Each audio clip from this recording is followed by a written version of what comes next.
ইব্রাহিম আলাইহিস সালাম একবার আজরাইলকে বলছিল, আজরাইল, কোন নাফরমান পাপী ব্যক্তির যে সময় জান কবজ করো, তখন তুমি যেই চেহারা নিয়ে তার সামনে দাঁড়াও, ওইটা আমার একটু দেখাও।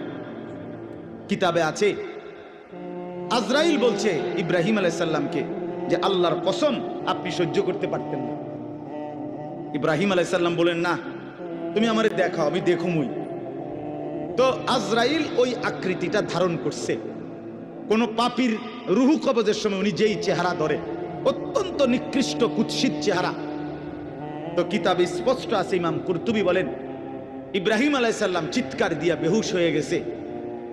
লম্বা সময় পরে হুঁশ আসার পরে উনি চোখের পানি ফেলে আল্লাহকে বলছে, আল্লাহ, তোমার কোন নাফরমান বান্দা পরবর্তীতে কবরের আযাব, হাসরের আযাব, জাহান্নামের আযাব আর কিছুই লাগবে না, শুধু কেবল আজরাইলের এই বিভৎস চেহারার যদি একবার দেখে, তার ৬০ বছরের নাফরমানির শাস্তির জন্য এটাই যথেষ্ট, এটাই যথেষ্ট। আল্লাহ নবী সাল্লাল্লাহু আলাইহি সাল্লাম বলছেন, কোরআনে আল্লাহ বলছেন, এই মালাকুল মউত আজরাইল যখন কোন পাপী নাফরমানের জান কবজ করতে আসবে, তো প্রথম এই কলিজাটার ভেতর থেকে যে রূহ আছে, এই কলজার ভিতরে, কলবের ভিতরে যে রূহ, এই রূহটা ধরে টান মারবে যখন, একটা টানে কলিজাটা ছিঁড়া, রূহটা ছিঁড়া এই কণ্ঠনালী পর্যন্ত চলে আসবে। কাল্লা ইযা বালাগাতিত তারাকিয়া, কাল্লা ইযা বালাগাতিত তারাকিয়া। আর কিছুই না বান্দা, শোনো, যখন নাফরমান তোমার জান কবজের সময় রূহটা চলে আসবে কণ্ঠনালীতে, এবার রূহটা বের হতে চাইবে না, বের হতে চাইবে না, নাফরমান ছটফট করবে।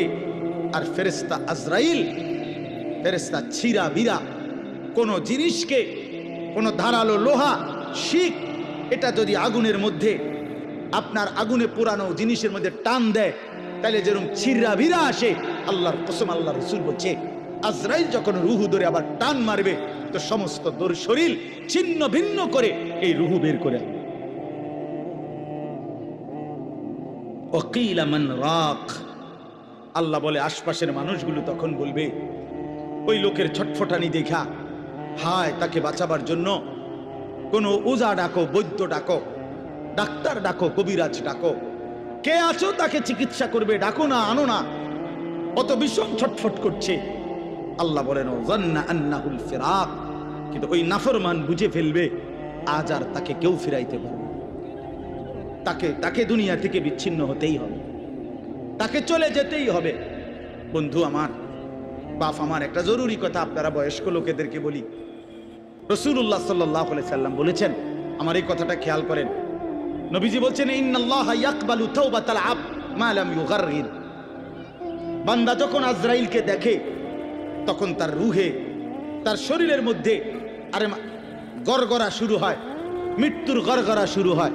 আল্লাহ রাসূল বলছেন, তখন আর আল্লাহ তাআলা কারো কোনো তওবা কবুল করে। আল্লাহ বলেন, যে মৃত্যু পর্যন্ত নাফরমানি করে গেছে, যখন মৃত্যুর মুখে আজরাইল আসছে, এখন বলতেছে, আল্লাহ, আমি তওবা করলাম।